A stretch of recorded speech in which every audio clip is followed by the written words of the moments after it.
So welcome back to the WGL EU Season 5 Playday 2. We're into the final game. I know it's a late one, guys, but thank you for sticking around. Do make sure you tweet this out, put it out everywhere, get your friends watching this one and all your clan mates as well, because this game is going to be pretty darn good. Next game coming up is TCM up against UTOPIA. Earlier on you said this might be a harder game as well. UTOPIA did have a good victory in their first game, as did TCM though. So who do you think's got the edge here? Well, I think Utopia definitely has the advantage in this match. Is going with a big advantage considering the map picks. We're going to see Himmelsdorf and Murovanka. Both maps were played by Utopia against DTQ, so they might know how to play better these maps considering the 5-0 straight away against DTQ. On the other side, TCM didn't actually play so far in any official match on WGL on these two maps, so it will be interesting to see how they are going to perform. This might be their surprise for Utopia. Yep. If they manage to surprise their opponents as usual, they can easily win. But as we know, we've already seen 2 times already, I think, Himmelsdorf. We know that the defenders have an advantage on that map, so it's actually up to the good coordination of both teams to win as an attacker. Whoever wins as an attacker and defends both rounds, very good, might have a very big advantage in Murovanka. And Murovanka is actually, I think, the favorite map of Utopia. They're playing really good, and only with light tanks, and that's really hard. Really hard. Well, that's an interesting insight, but you guys at home obviously want to get involved here and get your votes in, and I know a lovely lady who can tell you how. Melly, how can people get involved?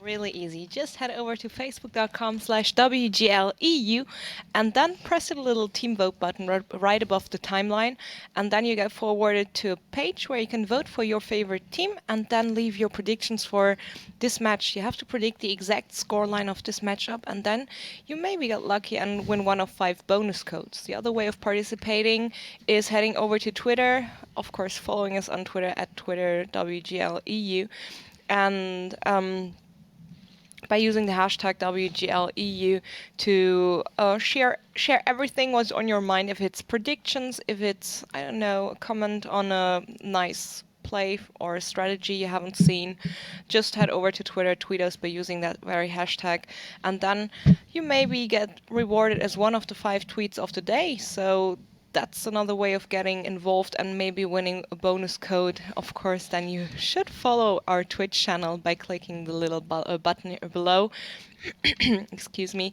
And then you get a notification as soon as we're going live. And of course, if you want to rewatch the VODs and everything else, head over to YouTube. Follow us there as well to get a notification as soon as we upload something new. And then I think you're pretty much set up for everything regarding updates and news and VODs from our side. Sounds pretty damn good. So get involved, guys and girls. You have every reason to now, as Melly just told you exactly how to do it. So we should start looking at those lineups towards our final game of the day between these two. TCM, a team that's had a lot of changes through this. And obviously Utopia, pretty new to this one as well. So Utopia, maybe worth keeping your eyes on. TCM, though, who do we need to be looking at through these lineups? Well, of course, Purple Shift is the newest players, the new addition, as Oli said in the previous match from TCM. He's also from UK. Yep. That's why he likes him. But also performing really good for at this level, at the level of the league. So from TCM, I would really look at Whirlfish. Whirlfish is definitely a very good player. Also, Isne is good as well. They have a lot of good players. It's hard to pick just one. They're very good, very strong as a team, and that's their advantage. That has always been their advantage against different opponents. On the other side, Utopia has a lot of individual players. They have Muka, very good player. Also McMoney, a very good player, and Velkikud, of course, another good player.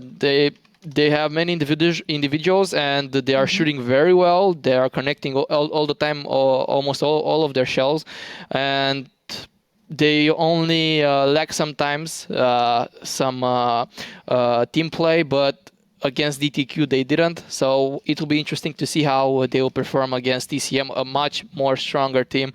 No offense to DTQ. The TCM is actually a veteran in this league. So definitely, I really want to watch this duel. So, if you're a betting man, where would you put your money on these two? What sort of score line do you think we're going to see? I think we're definitely going to see a tiebreaker. Okay. And I'd say I really want to see TCM winning this with a 5-4. Well, he's saying it's going to be a close one. I think TCM are going to be drastically stronger overall. I'm going to say it's going to be over just before that decider map. Just before we get there, I think that'll be clinched by one of the two teams. I think TCM's going to get it, but I have to wait and see. As you said, Himmelsdorf coming up first. Do we think you'll see many surprises from these guys, or just your standard kind of play of Himmelsdorf? Oh, it's surprising to see. We are going to see TCM defending first. Okay. And Utopia rating surprising with their tank lineups. We're seeing a Borsig. They're trying probably to do everyone is to copy Virtus Pro. Yep. Doing their Borsig tactic. We've seen it for the first time at Virtus Pro. Yeah, it worked for them, but not all the teams are Virtus Pro, so I don't know if it's all the time a very good idea to pick a Borsig on this map on the attack. Because when you pick a tank destroyer like Borsig, the opponent team knows that you have a sniper tank somewhere on the hill, most likely. So they can react when you try to push some tanks and do some spotting. So it'll be interesting to see if Utopia will manage to really make use of the Borsig on this map. Well, it's going to be an interesting one to keep your eyes on. We'll have to pay close attention to that.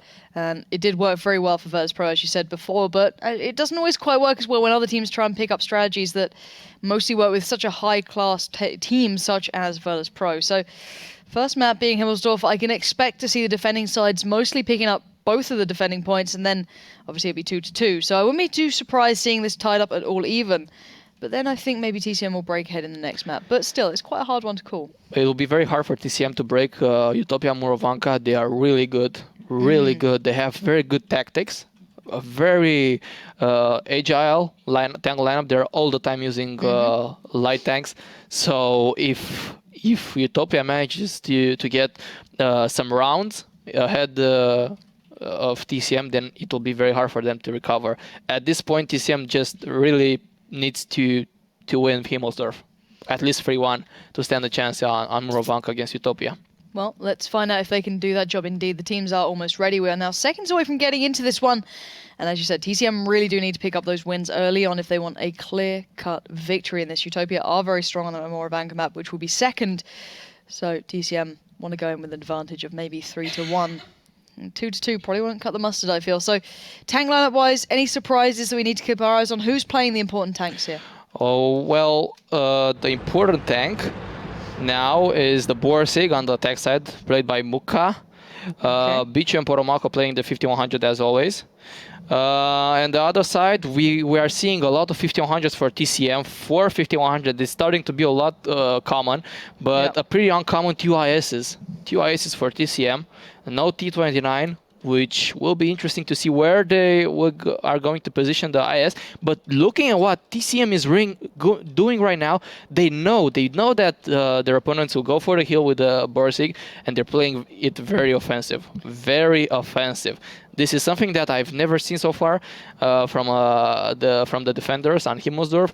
And look at Still Motion. Now he will get the initial spot and probably the first shot towards McMoney and Shellshock. Also Purple Shift and Yukai. Purple Shift a little bit reckless over there, going in that position, knowing that the opponents will come that side. You shouldn't try to cross over. Yeah, this is dangerous. Players obviously splitting down that 0 line.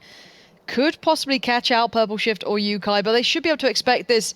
This is your old school standard Himmelsdorf almost, but you'd normally see the northern side putting tanks on the hill to counter it. But obviously with that now changed, where do the options lay now for TCM and Utopia? Does one need to push, or do they just need to reset? At this point, TCM could have the advantage if they push with the tanks from F3. They really need to do something on those tanks and push the banana and kill all 4 tanks over there. This is like their only chance, but seems like they're preferring the 5100 to snipe the hill, which could work if they deal a lot of damage. But at the same time, though the players from the hill, the Utopia players from the hill, will not peak that much. So those 50-100 will not be used too good over there. They have 4 50-100s. They need to push. This is something that needs to happen with TCM right now, because if Utopia, look what they're doing right now. If Utopia manage to get in their back, they will have the advantage right now. Well, let's see if they can do it. We have got those 5100s down the 2 line, not there to support. Kavi is watching to see if they push off that hill, but that's only 1 tank against possibly 3 if Muka comes around as well. But brave stuff from TCM to go for this door at the beginning. Kavi nicely dodging that shell, and those 5100s are falling back, but you're seeing a little bit of a play come out from the 5100s of Utopia as well, pushing up the banana line, and that's going to really split the attention of TCM here. Yeah, and now the Ice Freeze are doing the push on the banana, and they will get purple shift. Yeah, but he pushed there's out a miss too over far. there from purple from McMoney, and now finally he connects the shell into purple shift, but he is still not dead, and Shell Shock received too much damage over there. Yeah, taking a lot to just take down 1 player. Shell Shock to McMoney now pushing in. Yukai is on reload, as is still Mojo. Finally, Yukai comes off it. Kavi is there, finally makes a shot, but damage is being dealt on the flank. Yizny is moving in with Euralfish, and that's surely to be expected. But here we go, the T-29s are moving to position in the northern cap circle, but the fire continues. Nice work from the backside. Here comes the reinforcements for TCM. This is going to get very close, very fast. Kavi is there, more players going down. Bishu moves in. Kavi now on the chopping board, going to be picked up by Bishu as well. And this is a bit of a bloodbath, and it looks like Utopia is on top. Yeah, so far they are looking really good, but let's keep in mind there are 3 50-100 waiting. Yep. 2 of them have 5 more shells, 4 more shells for Euralfish, so they have a lot of shells. If they connect enough, they can still deal a lot of damage. They certainly can. Let's see if they can do it. Durs holding the back line there. Oh. Takes a lot of damage. He's got 1 back, though. He's trying to fight this one out, but he needs support. Euralfish comes in down the banana line, further down by the sea line, as now Muka is going to be taken out. That's the big damage dealer gone, but Euralfish is on his reload. He's going to have to back out of there and leave it in the hands of maybe Yizny to come in towards this. Durs down to nothing. Yizny just coming off reload now. Has Bishu in his sights. Needs to land it. Oh, he misses the shot. That's huge.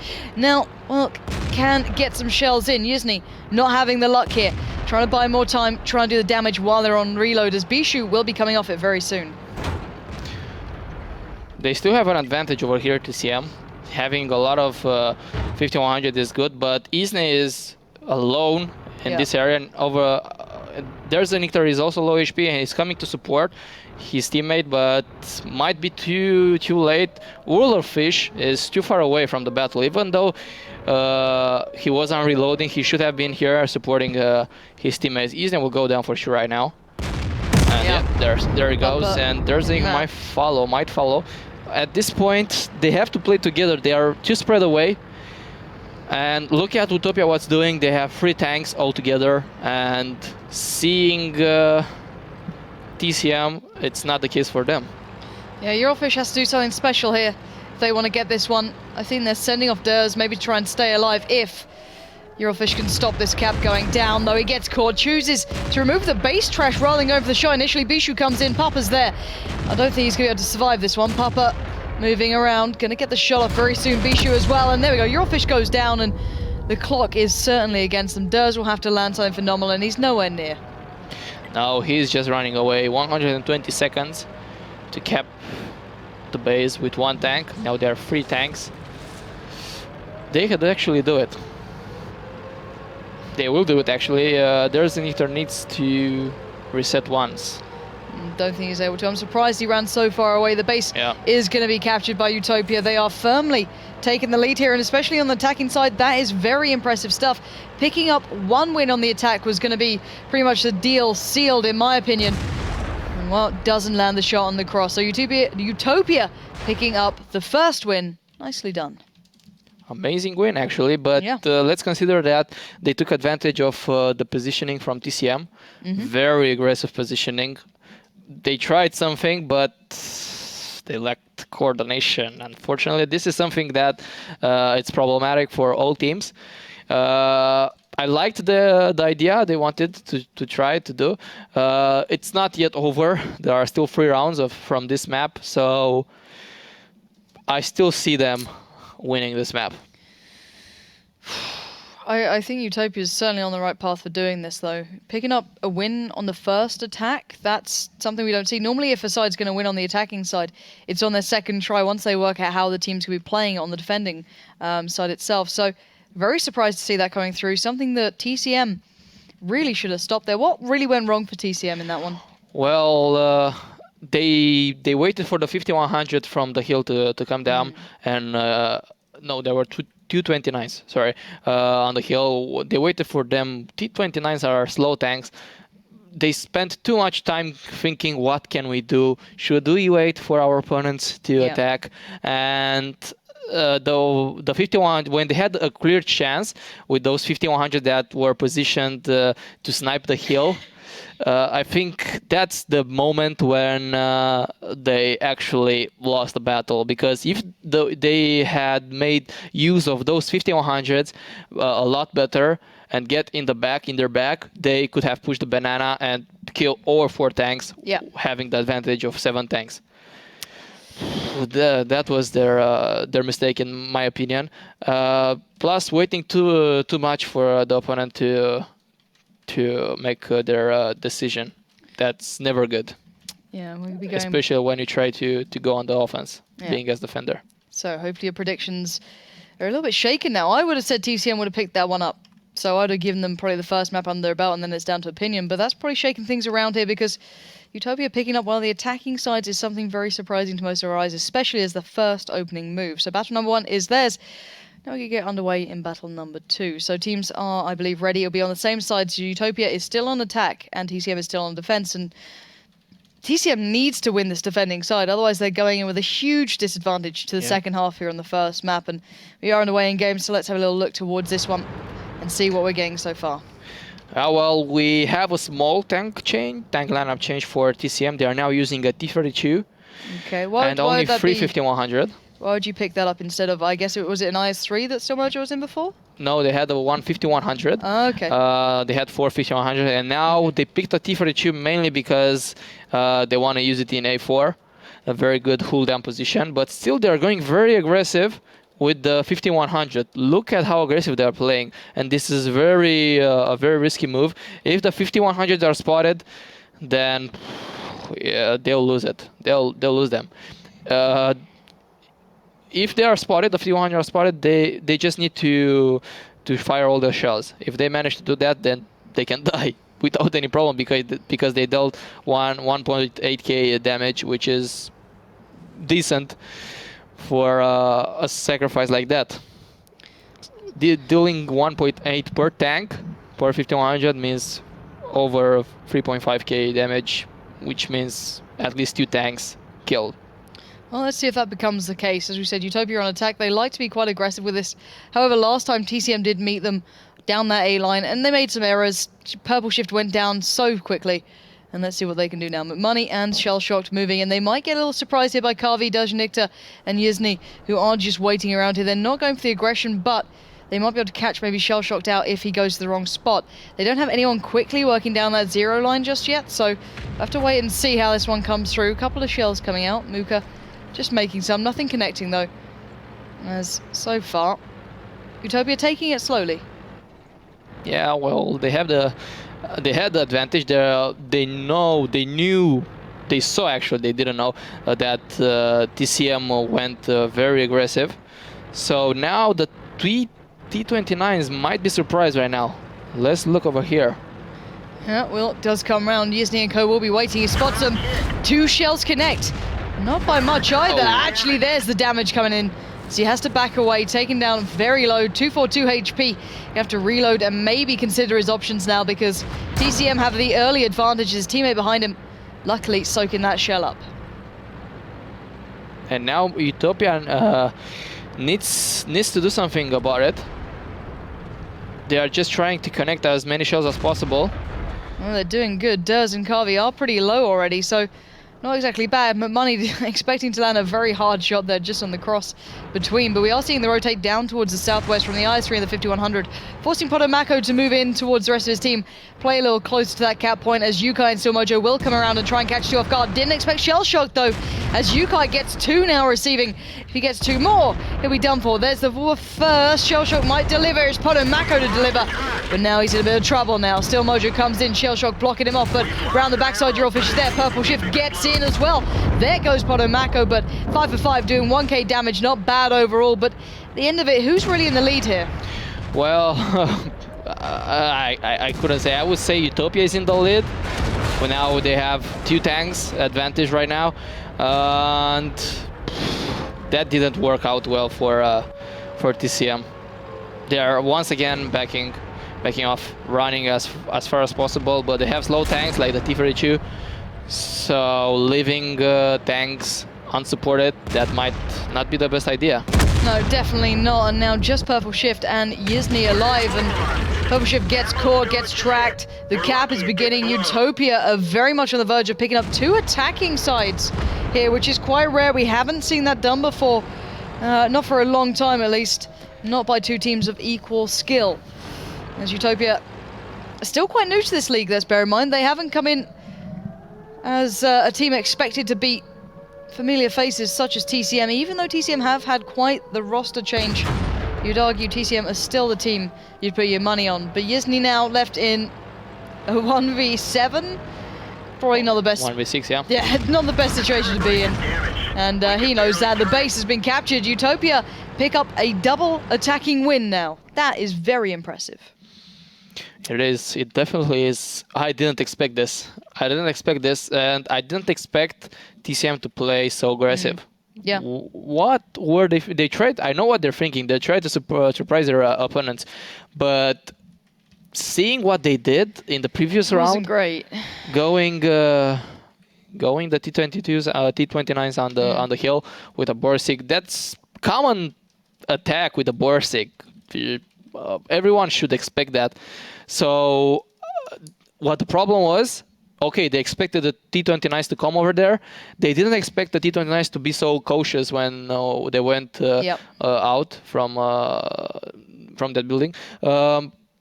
So they didn't manage to connect all the shells, and then from that position you cannot back off without receiving any damage. Because Utopia did very well positioning their IS-3s and keep positioning and exactly waiting for the 5100s to just run away from that position, which theoretically would have happened because when you are on reload with the 5100, you have to run. Otherwise, you're going to be pinned down by your opponents. Certainly will be. So a lot of factors now to keep in mind. TCM need to work something out. A team who are probably better on defense back in the day. Now I'm not too sure. We'll have to see what they can do on the attacking side. It is theoretically and percentage-wise harder to attack, but Utopia kind of shown them how it's done. But then again, as you said, I don't get why TCM didn't just play more defensively, play it a bit more standard, and why they went out aggressively twice. Well, I personally think that they believe they are better than Utopia, probably, and that's why I don't want to say bad words about the players, but it's a little bit of an arrogant play. Like, hey, we're better, we can do this. But seems like Utopia is showing the opposite. Like, hey guys, you really should stay in your quarter of the map and just camp the map till the end of the time limit. But now TCM is on the attack side, and they really need At least they get to be aggressive now. Yeah. maybe they'll enjoy this one. I think they messed up the attack with the defense, probably. Maybe, yeah. Colors are confusing. Maybe they just didn't get it right. Yeah. But they certainly need this. Let's see what they can do, though. Just waiting on the teams to lock themselves in. They do have to switch over, just discuss things through, and make sure everything's actually working right for them. Obviously, switching over to the attack, you want to discuss your tactics again, refresh your team, make sure everyone knows what they're doing. And TCM, I'm curious to see who actually leads them in game now. Still Mojo, I guess, could do. He's probably one of the more experienced, but then he only joined the team late last season, so I wouldn't be too sure if he actually does do the in-game leading, but still, we're very close to getting underway. Your prediction on this? Well, looking at the 10 lineups, I think TCM Gaming should normally win the first round. I don't know about the next round, but the first round should be won by TCM Gaming. They have 45100, a lot of firepower. If they coordinate their push correctly, they should win this without any doubts. what I see again from Utopia, I see Muka with the Borsig. Again, Virus Pro tactics. Hey, if it worked on attack, why not try on defense? It's certainly doing the job at the moment, and that's going to keep TCM on their toes. They may know where it is if they've watched the game earlier on, but it's hard to counter it. No one did yet towards Virtus Pro, so let's remember that, and TCM will have to try and undo this. How are they starting this one out? Seems like they are not going for the banana push, which I'd say it's okay. They know where the Borsig should be positioned. That's a common position for the Borsig in the train station over there in C2. So they are confident that their opponent Utopia is going to focus their attention towards A6, towards the other cap zone. So they are going to try a 1-2 push, which might be a great success if they manage to coordinate themselves. Let's see if they can, because we've seen this occasionally toyed with now by attackers and defenders, both liking playing down by that K area, just kind of starting out there, getting some shots off. But these guys, you could argue, are slightly more skilled than the others. Arguable point. Maybe they can land some shots down towards where Muka would be playing, but none connecting yet. Yeah, well, they are aiming very well. Those are the positions that you should aim in this new mode, because as we've seen before from DTQ, they were aiming for like old positions from the 742 format. Yeah, well, they didn't manage to connect because from the first fire, Muka knew where the opponents are and just waited for them to clear the jumps. Let's see if they can do it. Hero Fish moving up. Close shots coming through there. Yukai, there's against Mojo, yeah, really trying to get the control of the map right now. Yeah. Well, still Mojo, Yukai, as you said, does. Moving in. He will try to side scrape, as we've seen internationally, if I'm not mistaken, from GG Well Played. In the same position, that's a good side scraping position, and you can spot the enemies over there. Yukai as well is a little bit too far away. I know why. He wants to see if there are tanks in A4, which unlucky for them. Yeah, it's kind of strange. I was going to ask you, why isn't there a player playing in the A4 section? They know they are expecting TCM to go for the A4 push. With 2 Ice Freeze and 4 5100 with so much firepower, you can expect any team to push. So you have to play it safe. Yeah, you certainly do. Isn't looking through, not finding anything, and there is literally no damage done yet. We have 4 minutes left, and it will be one of those all-in pushes coming out from TCM eventually. They're just trying to find a point to push, as you said.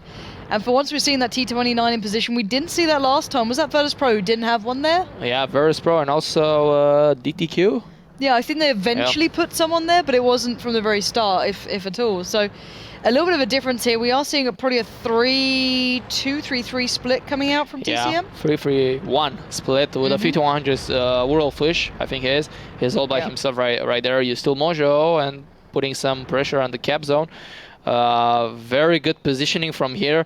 They knew it. They spotted that the A4 zone, and they saw that there's no tank over there. Yukai getting some useless damage over there.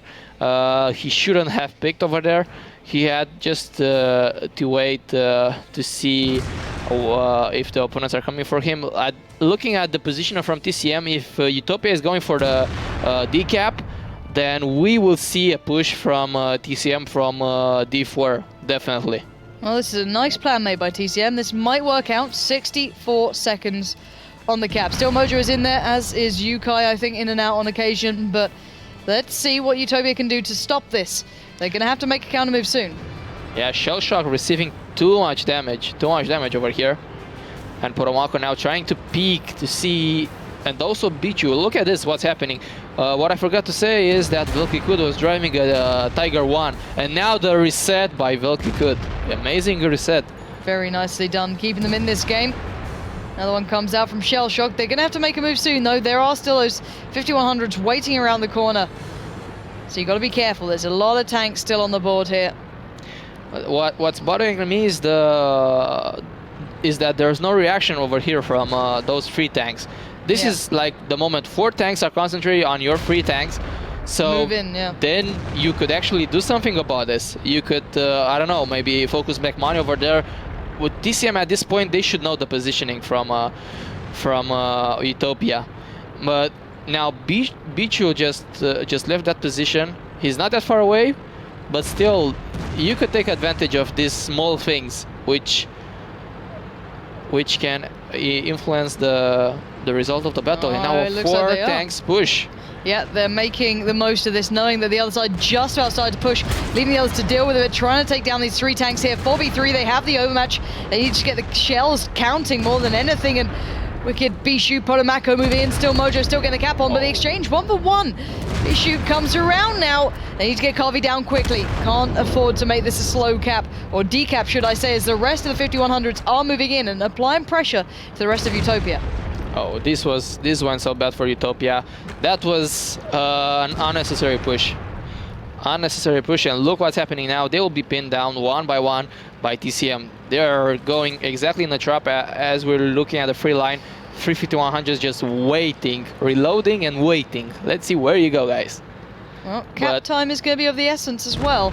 They've got to be careful with this. But now with only 2 alive, Bishu, I'm not sure what he can do here. Shellshocked has to buy a lot of time to make this count. Still Mojo's also pushing rather than capping, as Bishu's going around the side. If he catches Still Mojo once he gets reload, they're going to struggle to maybe cap this one out. So Shellshocked is still on reload. If he slows them down or gets their attention, team damage. Yeah. Eurofish catches Durst, slows them both down. And I want to see if that IS-3 can go down. Bishu's trying it. 1v1, Still Mojo down to a 1-shot. Nicely done. 24 seconds of Bishu. Can he get to cover? Oh, he gets caught around the corner. TCM picking up the attacking side. This is going to be a very close game. With 50 seconds left. That was so close. So close for TCM, but they did it right. They did it right. And Utopia did an unnecessary push. They shouldn't push that way. This is what TCM was expecting. And exactly when they pushed, we saw TCM pushing on the other side with 3 tanks, 4 tanks, with roughly sniping from far away. That was really well played by TCM, and was waiting for this mistake from Utopia.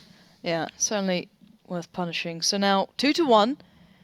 Let's see what's going to be going on, obviously, in the future. Now, as you said, needless push coming out from Utopia then. Do they just need to work on that, maybe consider what's the right option and what's the wrong one, and maybe make better decisions? Because they seem quite equal until it comes to some choices. Yes, as I said, Utopia are very good individual players, and what they didn't expect was TCM to play so good as a team. So good, they played really good as a team, and we've all seen how that ended. And this is very important for the attack. If you are a very good team, a team that plays very good as a team, I'm saying too much times team. Then you can overcome any kind of opponents that stay in defense.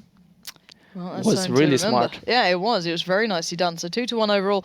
TCM still in this by just a whisker, though. That did come down to the last couple of seconds and some quite good play through and through. And let's see how that goes again. Obviously, they will be playing this one out, so Utopia will be on defense.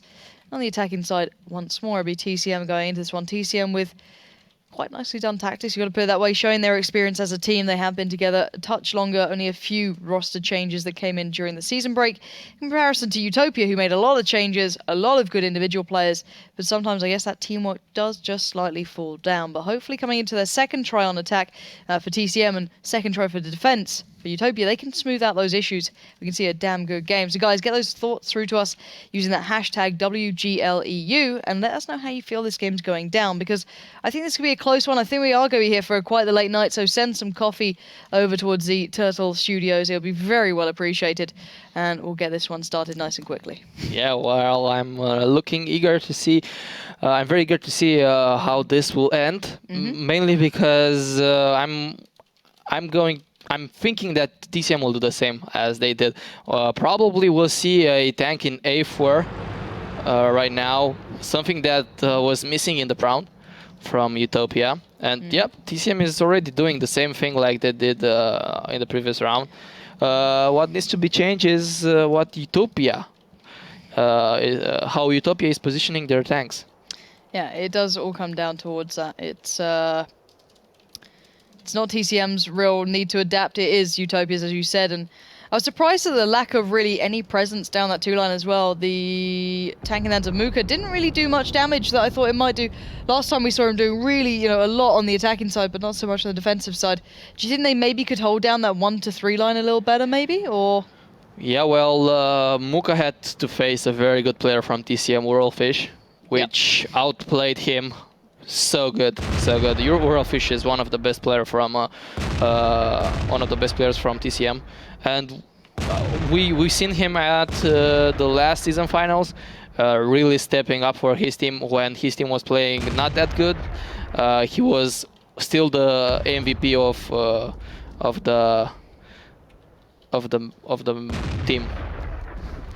But now again, some blind shots. Nothing connects so far. Again, we see Valkykuda Tiger 1. A very good pick for the defense, very good DPM, and also a lot of HP for this tank, for a tier 7. Like an IS-3 almost, if you take away the gun. And now the same push from TCM Gaming. They are positioning exactly the same. Yeah. I want to see if Steam Mojo will do the same. But now, if we look at Utopia, they have an IS-3. Yeah, it's shell shocked. Okay, so now goes on that position. Yeah, so they knew it. They knew that it was a mistake from them because they gave the cap away to their opponents. Yeah.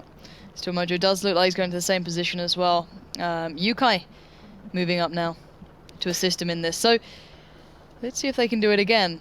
Shellshocked, as you said, now switching up his position, going to be playing in towards here rather than back by the kind of B3 area where he was before. But it looks like that cap's going to be started soon. Eurofish is still pressuring these guys. Yukai lets off a shell, so they both know they're there now.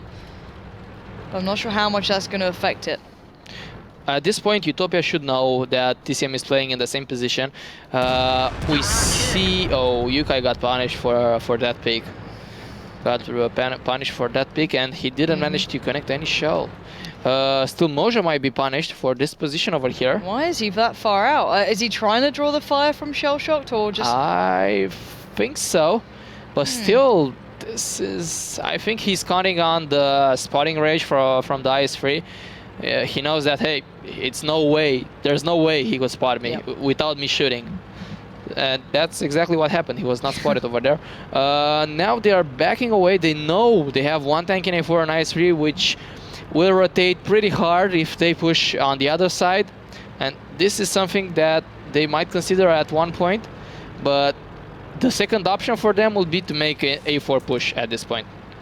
Let's see what they go for. They have 3 minutes still to decide, but then when you bring in the battle time that's needed and the fight time that's needed, it's not so much. But the AMX 5100 that was previously further down south will be joining the others around that D3 area, which we saw the push beginning from before, and we are now seeing them get back to that normal-ish formation. But it's still Mojo now a little further forward in the kind of 5B area if he does make the connection to maybe outplay Shellshock. So they have a plan in mind, and they're going to start executing it pretty darn soon. Looking at them going in, Shellshock's still sitting pretty. Yeah, well, if we go onto the 5100s right now, we will see, look at this. How they are expecting, the 5100 and the Tiger 1 are really expecting this. And, well, this might end bad for TCM if they're going that way. At this point, yeah, they just went. They just went in. The Purple Shift will be the first one to be eliminated. Yeah, this round. Certainly is. Purple Shift is down. The Brit himself not doing great here, but still Mojo now does have a lot of cover. The cap is starting, and here comes the push from the 5100s around the backside. Let's see if that's going to count for anything. Bishu's dealing with Yizny. Yizny's kind of out in the open. Bishu needs to back away. Fire comes in from the backside. Bishu goes low, down to a one-shot. He gets taken down. Nice work from Yizny as the cap still continues, but still Mojo being focused by 3 players. Polo and Mako, we are all pushing out, all trying to get him down and off of this cap. They can't leave him on here, but he's taken so many shells and given 3 back, connecting all of them. Yukai as well in the background being taken down, and this has gone so much better for Utopia. Yeah, well, I'm looking now. Yeah, still Mojo, excellent shot over there. He had to kill that 5100, but now on the other side there are 2 versus 5. They lost the 5100 battle over there, and yeah, well, practically this map was won by Utopia, and this is something that TCM shouldn't have given away so easily. Yeah, that's a big point we'll come back to once this game is done. Yizny is still alive, but it's more for how long as Muka lines it up, delivers, and does a hell of a lot of damage this time. 6 shots made, 4 hitting, 1.3k. What was the big difference here? Because that went super differently for the defending side Utopia. Well, they sacrificed an IS to provide cover for the IS-3. That was really smart from TCM. I didn't see that coming, to be honest. I was expecting an A4 push right away. They provided cover for Steel Mojo while the 5100s had enough time to go behind and help him, but the 5100s just didn't connect enough shells. So they lost that battle over there. Yep. So it was just a matter of time till Steel Mojo was going to die. Also, Yukai didn't manage to do anything in the background. We were seeing him. Even though he tried, there were 2 tanks going for him directly, straight away. They knew it. We have to eliminate that guy first, and then we come back for Steel Mojo. And that's exactly what happened. Their coordination was very good for Utopia at this time. They knew exactly what they need to do, and just did the job. Well, 3-1 is the current scoreline. Utopia are leading. Surprise or not, I want to find out what you guys think at home. Melly, what's it looking like at home? Have they got it right? Not yet, at least. But as said, the vote will stop after the break. So head over to facebook.com/WGLEU and hand in your last predictions for this matchup. Currently, the vote is standing 56% for TCM Gaming. So, but who knows? Seriously, the community is always right at the end, and so maybe we will see TCM prevail on the second map, and everything is open. That's a good thing. It still can change, and if it doesn't change and end out in a draw, we go to the decider, where it definitely will be decided. That's why it's called the decider. So head over to facebook.com/WGLEU and get involved in a team vote by simply clicking the little team vote button right above the timeline, selecting your favorite team, and then entering the exact scoreline of this matchup. So your prediction in the text field right below that vote, and then sending it off, and then it will arrive in our database and give me the information of how the community decided and predicted. And if you want to get in your predictions via Twitter, you're very well invited to by simply using the hashtag WGLEU, and of course following us on Twitter at WGLEU. And I can't mention it often enough. VODs. Today's VODs will be, I think, worth a rewatch. So head over to youtube.com/WGLEU, follow us on YouTube, and get a notification as soon as we're uploading the VODs from today. And also rewatch the VODs from last match day and all previous seasons and events we had. And yes, don't forget to follow the Twitch channel, the most important part, so you get a notification and a little tiny pop-up if you're on Twitch TV as soon as we're going live, so you won't miss any minute going on. And well, on Twitter, I don't know what I did by simply tweeting a screen cap, which I found funny. But see yourself, head over to Twitter and search for hashtag WGLEU. And maybe I will show some of them later on, but I won't say too much yet, so you have to check yourself. Just search for the hashtag and you will see. And we will be back with the second map after a very short break, so get a drink, get a snack, and then see you then.